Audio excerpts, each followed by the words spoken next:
Welcome to the Leadership School podcast. I'm your host, leadership and self-care coach, Kyla Cofer. Here at the Leadership School, you'll hear leaders from around the world sharing their stories and expertise on how to lead with balance and integrity. Our goal? Teach you how to be an extraordinary leader.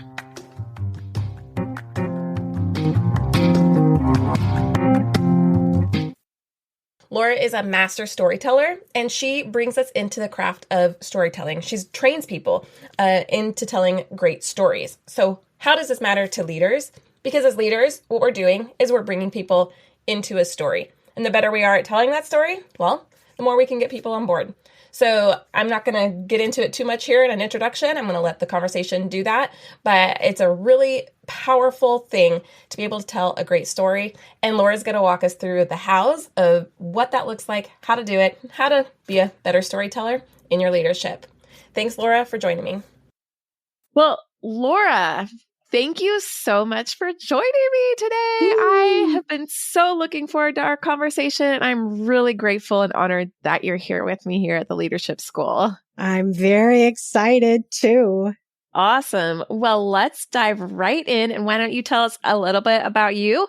And then we'll go straight into some awesome questions. Ooh, yay. I am a woman steeped in story, and I spend maybe half of my time in nonfiction storytelling and helping other people tell their stories. And I spend the other half doing fiction. Right now I make films.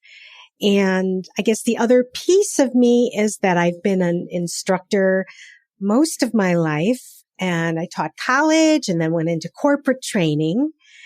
And one year when I was teaching, I had two students. One of them joined the Army after my class, and one of them went to walk on hot coals because they loved the rigor. And I love the rigor of studying story and all things related. So that's a little bit. Interesting. And learning about themselves that much and telling their story led them to making these taking these big action steps. They really wanted to challenge themselves more. They felt really challenged. And that little 20-second story I just told you is an example of the briefest kind of story I try to help other people tell about themselves, a kind of a brand story. That's my brand. I love rigor and I love story. Yeah. So we are going to talk all things storytelling today, and I can't wait because this is so important to leadership. So we will get into why that is as well. But first, I would love to hear what got you interested in storytelling. What brought you here? Oh man, I remember being 13 years old and doing sleepovers with my friends, and we would spend the evening into, 1, 2, 3 in the morning, whatever it was, and we would do little skits for each other. I remember being 10 years old and doing little skits in my yard. I guess I was always destined. I just always loved the performing arts and telling stories. And so I ended up getting my bachelor's and my master's in theater and writing and directing. And just, it's always been central to who I am. Awesome. So storytelling is just a part of you, and it goes back to that emotional connection that you were making with your friends through creating skits. And then you just kind of blossomed it from there and grew into something really, really cool where now you're teaching us how to do about it. It's a fun story. So let's get right into what makes storytelling important to leadership. So I was in the theater and I ended up morphing into corporate training. And when I left teaching college and started teaching professionals, I was studying both emotional intelligence and storytelling. And what I learned is that when the brain hears a story, the whole brain lights up. As opposed to if I do a PowerPoint and I'm giving you a lot of data, the verbal centers of your brain light up one piece. We know intuitively, if you listen to a lawyer making an argument or the president making a State of the Union, they tell stories. So we know that stories land in the brain differently and they build empathy, especially if they're well told. And well told stories involve the obstacle of the hero. And we are the heroes in our own stories. So sharing that obstacle brings other people closer to us because they have those obstacles too. Yes. I just heard two things from you. I heard that there's actually a psychology to storytelling and that there is a method to telling a good story that connects well. Can you talk about both of those pieces a little bit? Yeah, beautiful. Well, let's start with the method. Storytelling is an art. And that's one of the reasons I love it. I'll never, ever finish learning. And when I go to the theater or watch a film, I'm always analyzing. For our in-person storytelling, what we want to make sure is to emphasize the struggle. Like when we go to the theater or watch a movie or read a novel, we're not reading how everything goes well. We're reading or feeling the struggle. So we have to learn to share the struggle, even in a brief way. And then a sort of a why are we telling the story? What's the purpose? And give the listener that backstory piece, like the context. We often don't need a whole lot. And that's where people go wrong with storytelling. They give you all sorts of backstory and then we lose them when we do that. And the other thing we do wrong often with storytelling is we don't focus on a particular event. We're trying to talk about in general, and our brains don't work that way. Our brains work with specific events. So when I was 13 and I was with my best friend also named Laura and we were in her basement, that's the beginning of a story, a specific event. Kind of having a purpose to why I'm telling the story so that I can get clear on some crucial specifics, but we don't have to tell all the elements of the story, but telling the ones that matter to drive the story forward. Exactly. Well said. Yes. Awesome. I heard you say storytelling is art. Then I got distracted because I started thinking about how I heard that there are things such as storytelling festivals where people tell stories. And I didn't even know this was a thing. So this is really cool to me. I've learned about this whole new world of storytelling, but also how important it is to be able to tell a story well to get your point across. Because if you are adding all of those other elements in, then your audience is going to lose their attention and not understand what you're really trying to say. Yes. And story is the water we swim in. So once we start thinking about story, we realize that when I was having dinner with my husband tonight, I was telling him a story that I heard today from a friend. And I guess what I'm trying to say is these little things that can happen while I'm hiking with my friend in the woods today. Cynthia and I were in the woods today. There might be a little event that happens and that's my story. Like they don't have to be these big monumental things that happen. They're the everyday things that teach and motivate and connect us with others. Yeah. And so I can see why this is important for leaders as you're trying to bring people along with you, that if you bring them with you with a story, they're more likely to follow because they're more interested in it, more engaged. They want to be part of that story that you're telling. Beautifully said again. And I often tell students in my classes that stories are a way to hack into somebody else's brain. There's researchers out of Princeton that are studying story and they recognize that our brains start to sync together and we're lighting up different portions of our brains. So a well-told story really hacks in and it's the most persuasive thing we can do. And I've known this for some time. And so I've even read books on storytelling because I have wanting to practice being a better storyteller because I started noticing for myself that if I was at a lecture or a speech or even, it used to be very religious. And so I'd go to sermons. I wouldn't remember anything except for maybe the one story that someone would tell. And that is what sticks with you. And so as I'm learning to be a better storyteller, what tips might you have for me in do you have a formula for telling a good story? I mean, what makes, you said the struggle and just finding those one little piece of content, but what are the tips that you have for crafting those good stories that get the message across? Yeah, really, really well said. And I just want to add on that our brains evolved with stories. So that might be one reason why they really are the thing that sticks as opposed to every other kind of communication. Jesus taught in stories. I mean, Buddha probably Right? did too. Yeah.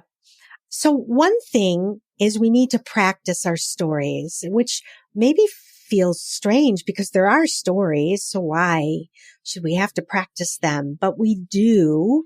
And as we practice, and it has to be out loud because the words in the brain. Different. You tell the story in your head and you're like, oh, I'm such a good storyteller. And then you say it out loud and you're like, Exactly. I don't understand the psychology of that, but back in the day, I worked in a library and I used to walk the stacks where no one was around and talk to myself. It felt like a safe place, or maybe a shower or car, someplace where we're uninhibited, out loud. And then as we find people in the business, storytelling business might talk about the arc of the story. And so they used to say to me as a writer, you want a beginning, a middle, and an end. That doesn't help a whole lot, but it is what we have. And so, I'm practicing a brief beginning. I'm diving in to help the listener be there with me during the struggle. So I want to find those details and practice them and then find that ending. And ideally we have someone we can tell the story to, because sometimes it's hard to know how many more details I might need to make something understandable, or when I've gone too far and they got it. So I think practice is super, super key, knowing why we're telling the story and focusing on the obstacle. Those are all things I would suggest. When you say obstacle and struggle, is there like a rule? Should we tell and insert the obstacle and the struggle at the beginning, at halfway point, or do you wait? I mean, how do we bring up that piece of the story? Yeah. So I actually have a little diagram that we can describe. Well, I will describe it. It's 4 squares, and the upper left square is the beginning. So when I was 18, I was studying voice. That's the context of the story. Okay. And then the second square, the upper right square, is what starts the actual event. So that was the context. My voice teacher asked me if I wanted to sing at a club. I was so excited. I practiced and invited all my family and friends in Chicago to come to the club. I got in front. They all came. We were starting. My voice teacher started to play the piano, and I opened my mouth to sing, and this gorgeous tone came out. I was listening to myself and so thrilled. And then we got to the chorus and I couldn't remember a word. And I just stood there with my mouth hanging open. And my voice teacher just kept playing the same chords, vamping over and over, waiting for me. And it wasn't going to happen. And I didn't know what to do. I was 18. So he made a joke. We started over, and of course we came to that exact same place, and I couldn't my brain was now locked. So he sang the lyrics, and I got through it and was, I think, traumatized for a very long time.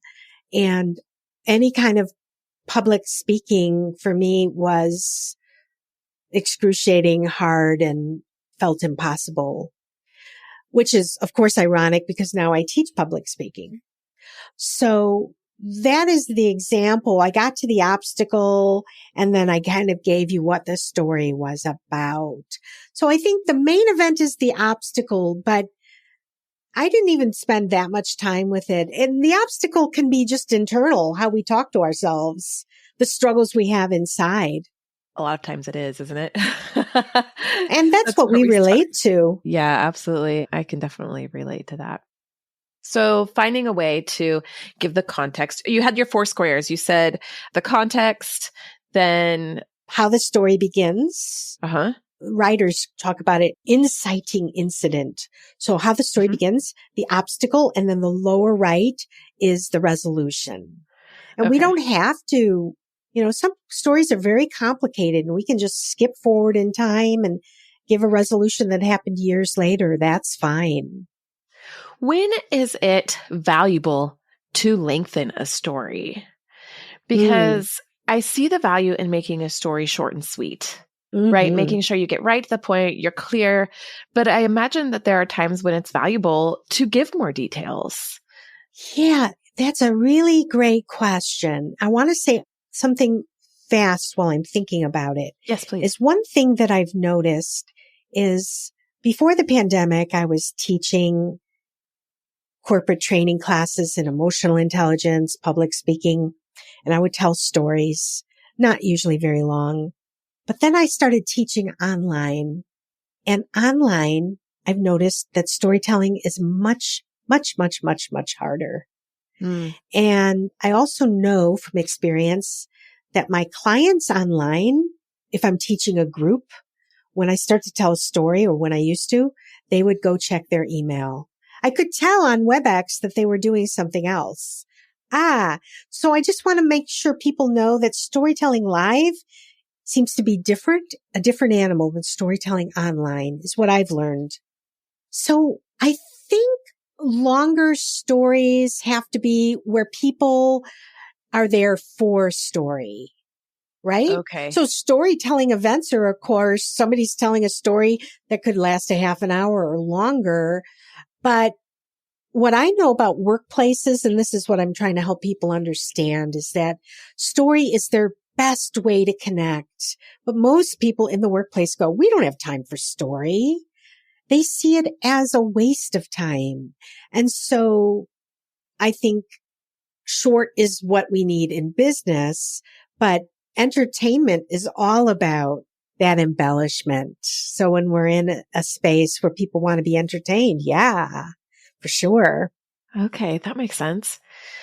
You mentioned in business, and I'm thinking like as a leader, if I'm a corporate leader or a nonprofit leader or just leading my family or whatever, stories, how do they bring us together in stories and how do they help us drive forward of our mission and our values of who we're wanting to be and help us to accomplish our goals? That's a great question. And I've taught storytelling to different groups. And I remember one time when we were talking about this question, I recognized that we want to tell client stories, especially when we're nonprofits. And nonprofits sometimes are really good at this, where we help the people that we're trying to reach understand our mission, not in an abstract way, but by telling the story of the people that we serve, and not just what goes well, but the struggle, again, is generally what's going to pull us in. So there are lots of different types of stories. I know when I work with companies and they say there are no stories, we just have data points about what we're selling. Well, how about a story about how you created what you're selling, the problem that you solved, that you engaged in solving this problem and you created this great product. So there's always story, always. Just again, it's the water we swim in so we don't see it. Yeah. How do we find it? So thinking about your organization, or most of the listeners here of the podcast are individuals who are thinking about their own personal leadership. How do you find that? If someone's thinking right now, yeah, those stories are really great, but I don't have a story, or you and I could say, well, that's not true. And I can even say that by myself, that that's not true. But okay, but what is my story if I want to tell it to you? It's not just I grew up in Nebraska and now I run a podcast. There's things in between there. And how do you draw that out? How do you piece it together and find it in a way that's compelling? Well, one thing I know from working with thousands of people over the years is that storytelling gets easier as any kind of art with practice. We'll start to see them and we'll get better and better and better at it. I know with job seekers, the easiest thing to do is to look at the job description and find stories that way.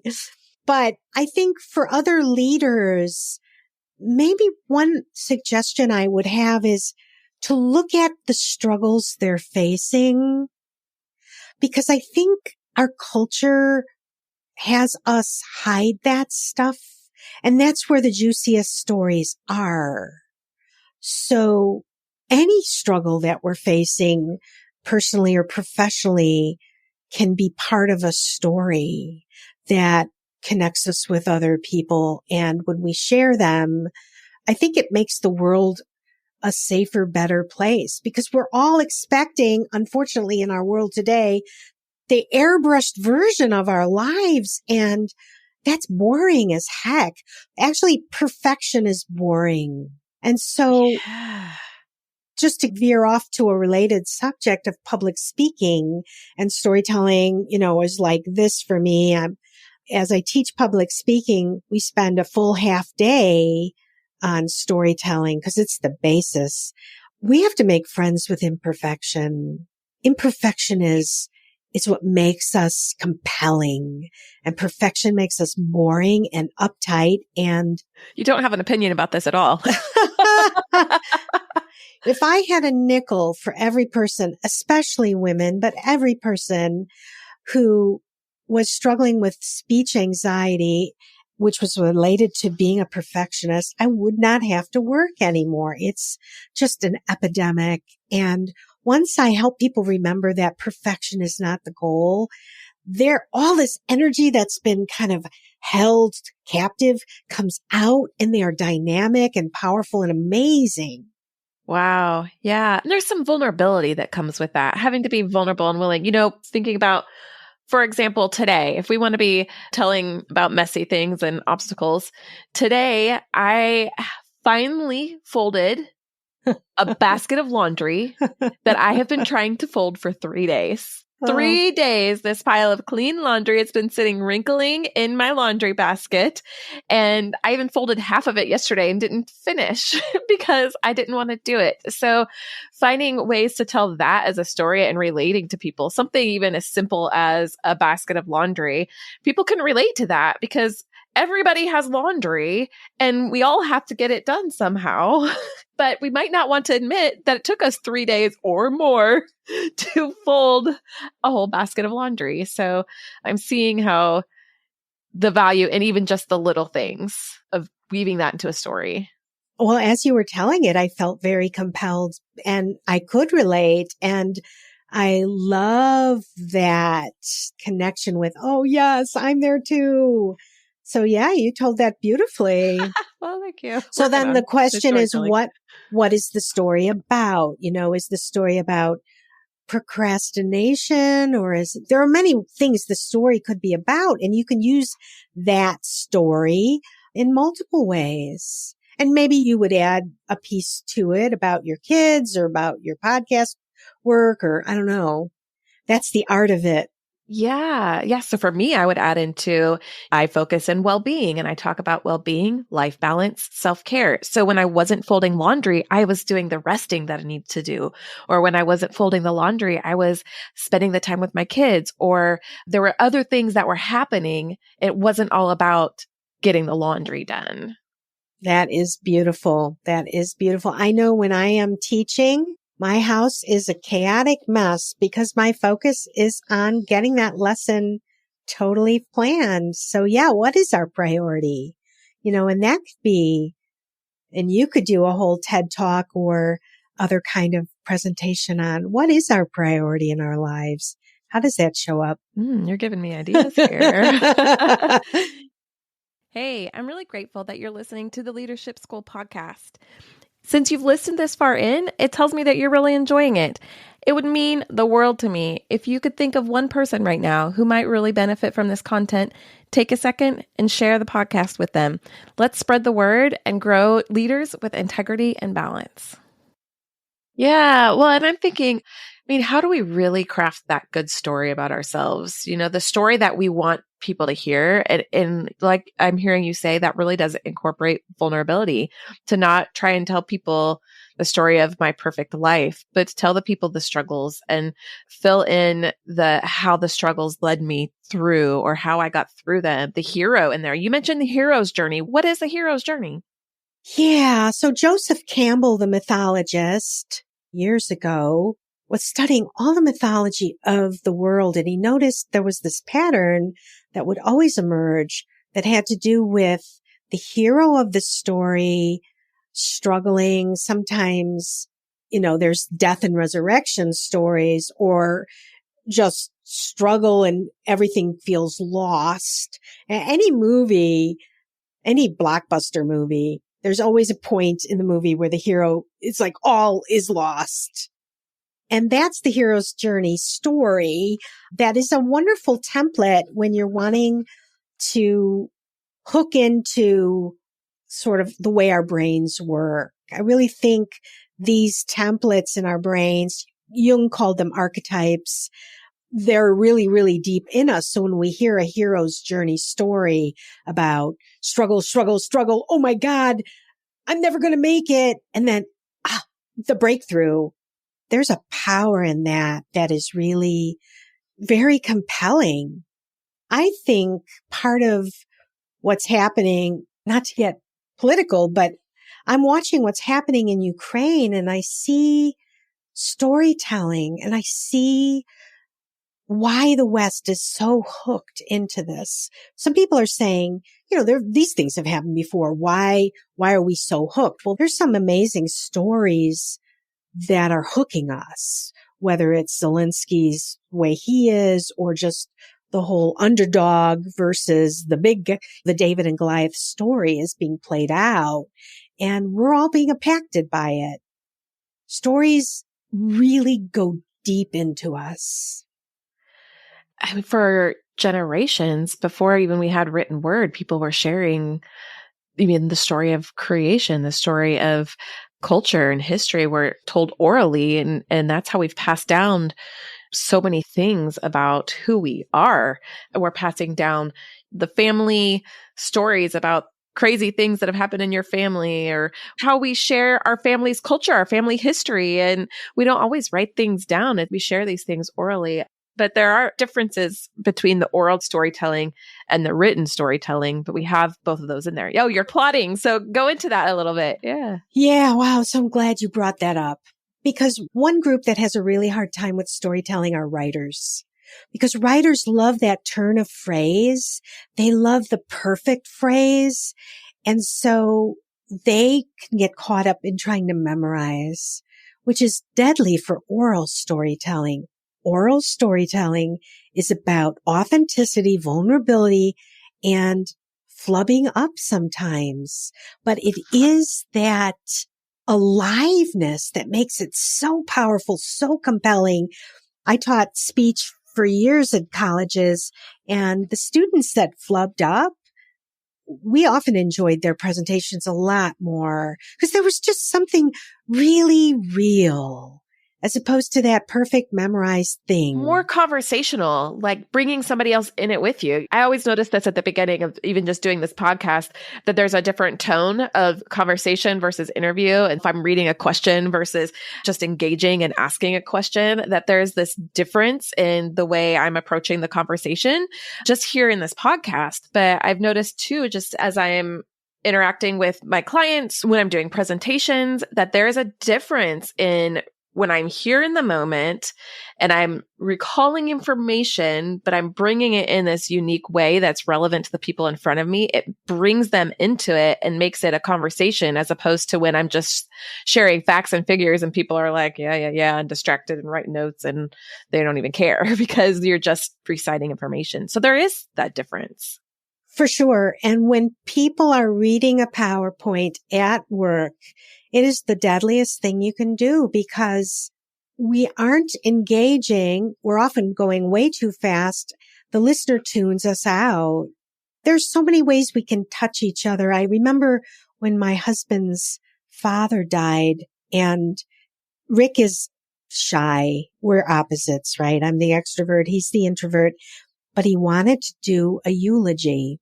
And so I coached him. We found some stories about his dad, and oh my gosh, it was amazing where he showed up with his heart and he just told these stories. And then his brother-in-law, who, great guy, and he's much more extroverted, he read. And that is what we tend to do because we don't want to make a mistake. But yeah, let's show up and speak from the heart, and people don't forget it. It's and really they don't powerful. remember the mistakes. They don't remember that you flubbed a word or whatever because they're remembering the moment. Right. And, we are wired to be terrified of public speaking. I mean, it is part of how we're wired. I think it's because a millennia ago, when you had to step in front of a group, you didn't know what was going to happen. Were you going to be charged with witchcraft and stoned? I mean, what was going to happen to you? So it is hard, but with practice, we can get more comfortable with it and recognize that those feelings aren't really relevant anymore. We can be in front of others. What are some tips that you have for practicing your storytelling? You said speaking out loud, but what are some other tips that you might have? Right. Speaking out loud, hopefully having a kind audience person, anybody in your life who can give you a little bit of feedback. I'm not sure I would recommend videotaping. I wouldn't recommend being in front of a mirror. I think both of those, for me anyway, there's way too much self-consciousness that might come through. I think you want to practice all the way through. And I think become comfortable with, for me, the feeling was always, I feel like an idiot. I don't know what I'm talking about. And so there's this compulsion to want to quit practicing. My students at college, I could always tell where they quit. They'd be on great. And then, they stopped practicing and it sort of fell apart, which for me is like trying to hit a tennis ball and you're practicing and you miss the ball. You go, well, I'm not going to practice anymore. We have to deal with that uncomfortable feeling of, I'm not yet sure what I'm saying. Embracing the failure a little bit. Yeah, just struggle through it. And the kind of weird feeling of talking to oneself. But really, it gets better. And this is a superpower skill. If we can get good at telling stories, we can motivate, inspire, and persuade people for the rest of our lives. For good things. For good, I hope. I hope so too.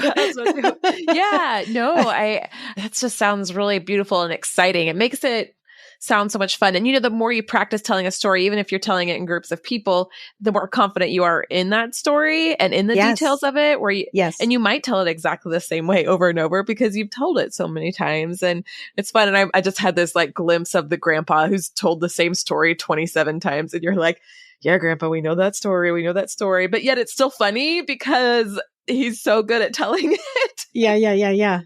I don't know. My grandpa actually never told stories. It just like it's this picture image I have in my mind.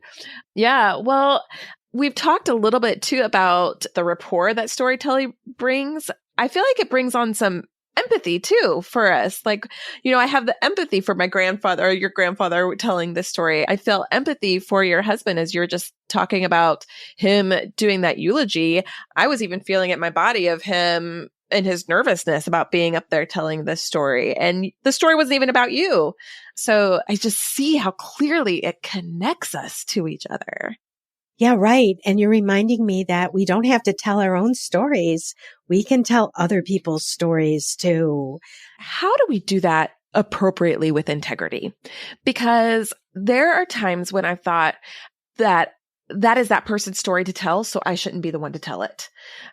For an example, and I don't mind telling this because this particular one, I will say that people I have close to me are in recovering addicts.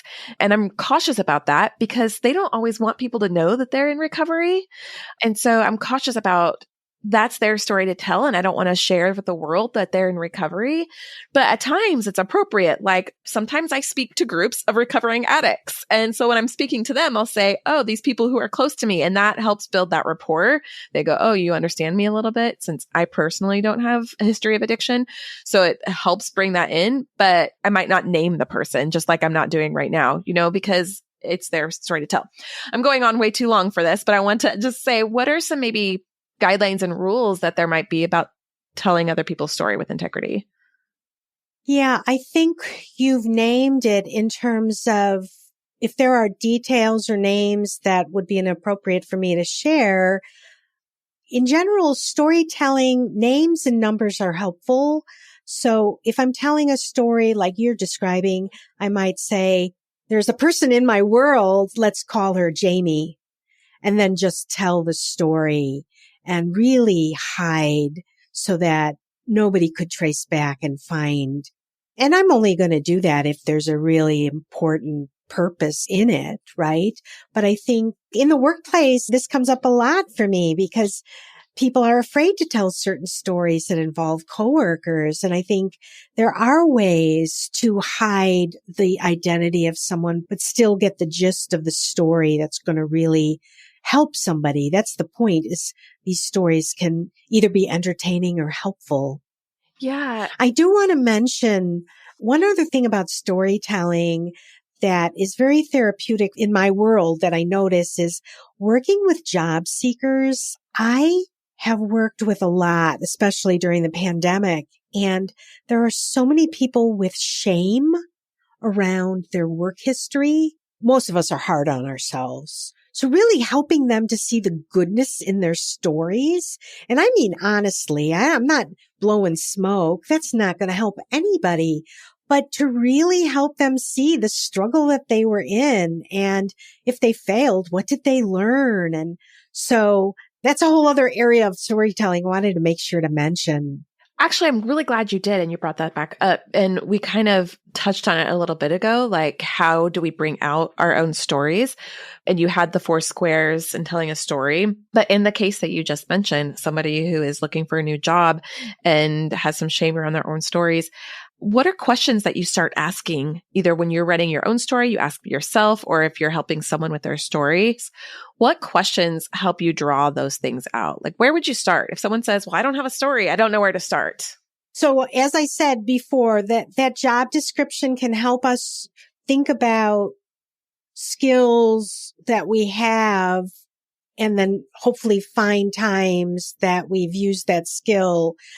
But one of my favorite storytelling prompts is, tell me about something you learned the hard way, because that storytelling prompt invites vulnerability. It invites the struggle, and it preps us for telling stories about failure, which we might have. It's a wonderful prompt in general. I'm actually almost tearing up a little bit because I started to answer it. As you asked it, I'm thinking about my personal answer for that and what I've personally been struggling with the last couple of days and the conversations I've been having. It's so funny how once you start like talking about something, you might talk about it with one person in one group and then go to a completely different group and the same exact topic comes up, So I was having this with my confidence, and it's a part of my story that I have been working through for a long time. I mean, 15, 20 years. And it was really funny because my husband said, well, you're such a confident person. And I said, what do you mean? It didn't make any sense to me. So when you said, tell me something that you learned the hard way, is I'm thinking about my own confidence and how I have struggled and with that love for myself and belief in myself. And I'm not going to share all of that right now because of time and all that, but I'm formulating that in my head and seeing how it's made such a difference in who I am and in what I've chosen to do, my chosen profession of coaching people, and why I specifically coach people on self-worth and why I relate that to self-care and life balance and well-being. So I want you to repeat that question just because it was so powerful to me. So let's repeat it. And then, the story of what is something we learned, what is something you learned the hard way? And if I were coaching you about this story, another question I might ask is, what memories do you have of aha moments? That aha moment when you caught yourself grasping more confidence, or you recognized your skills in a way that was a new recognition, or, those moments of aha as you move toward more and more self-love and confidence. Oh, yeah. That's such a good one. Because I think art is not life and storytelling isn't life. And like you're saying, you can't tell it all. So we have to find kind of the dramatic moments to share and then craft around those. And I think my advantage being a writer and being involved in fiction has helped me recognize that we can craft our stories. We can make them, well, the analogy I use is polish them like little jewels, or we can make them into a meal that people can digest. There are a lot of analogies we can use. But when we craft a story, we give somebody a nice piece of cake. We don't throw an egg and flour and milk at them. We do the work and give them something they can digest.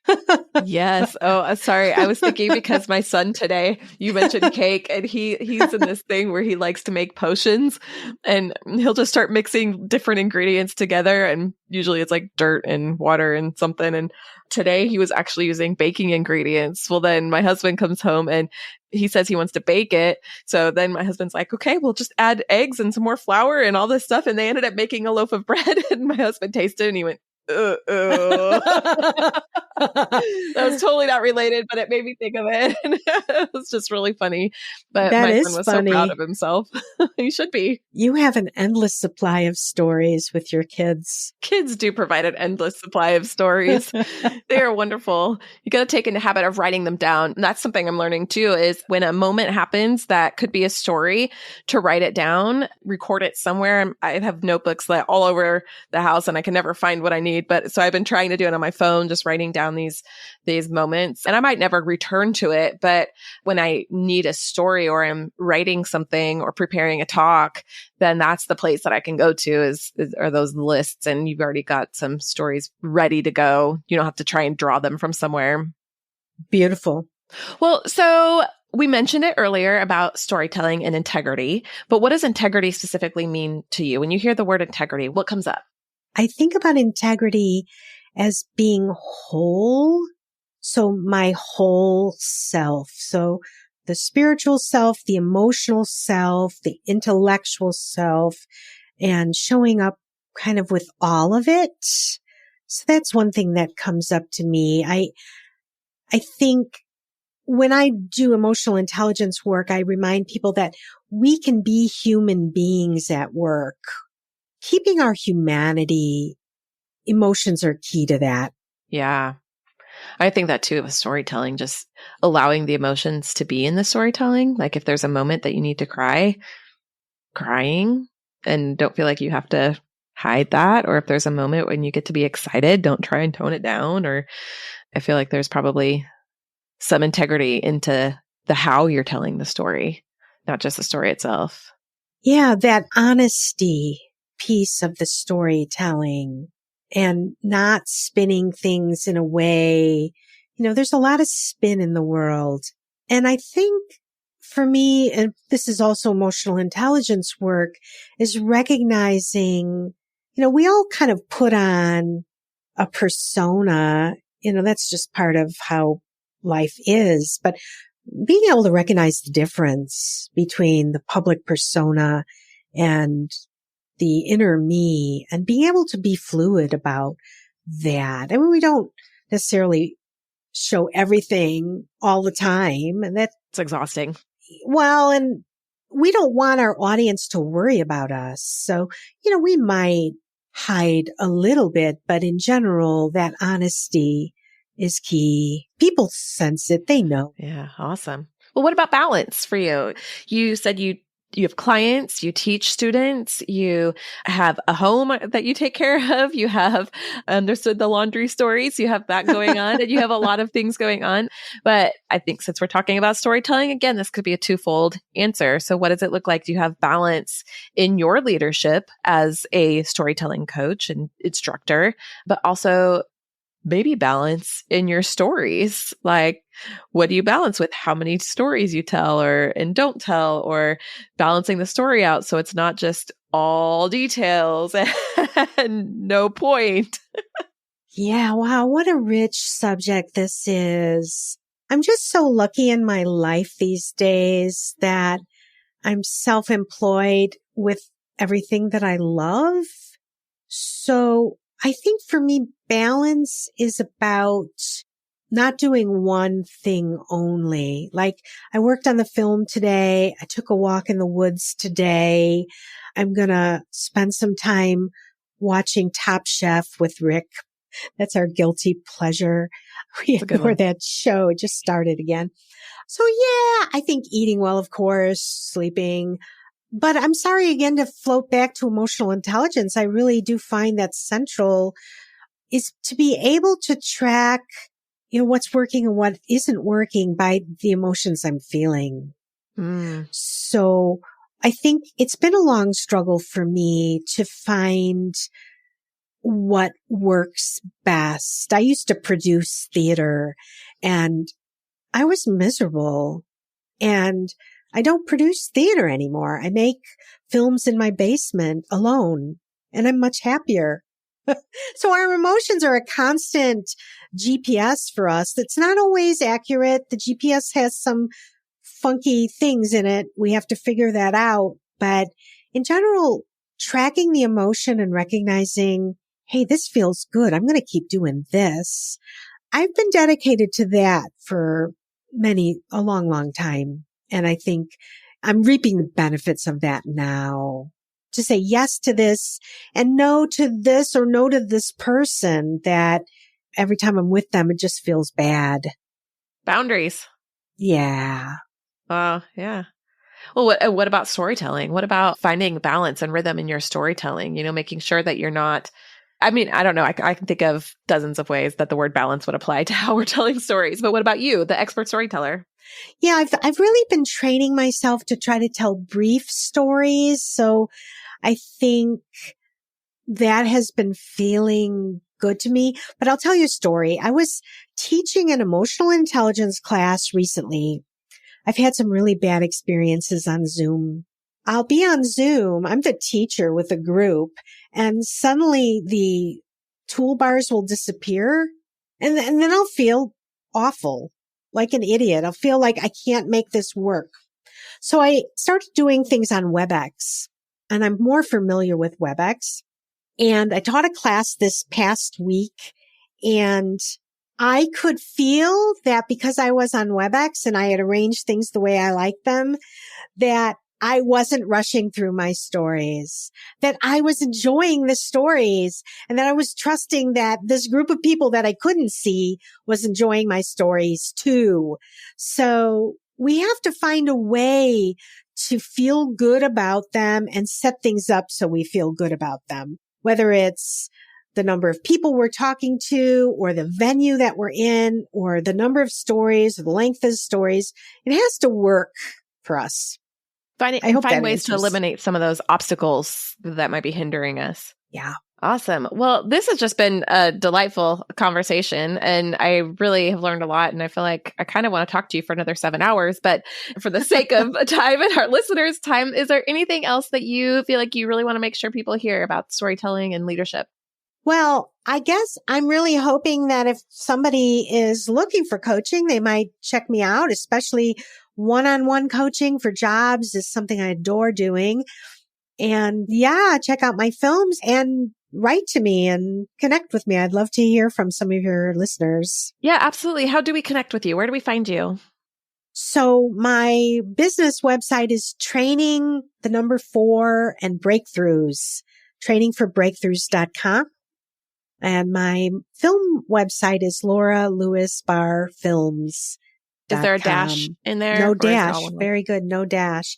And they're going to be in your show notes too, right? Yes, they will be in the show notes. So please Yay. go find Laura and follow her, have her coach you on telling amazing stories, because I really do believe this. And I'm so glad we talked, because you're affirming this, that storytelling can be so transformative. It can really change everything about the way we lead, about the way we interact in our lives. So Laura, thank you so much for sharing your expertise and your wisdom. I'm just really grateful and honored to have you here. Thank you. Thank you. It's been awesome. Thank you for joining me on this journey to grow in our leadership. If you enjoyed this episode, you've got to check out the leadership and self-care coaching programs on my website at kylacofer.com. Let's change the world together.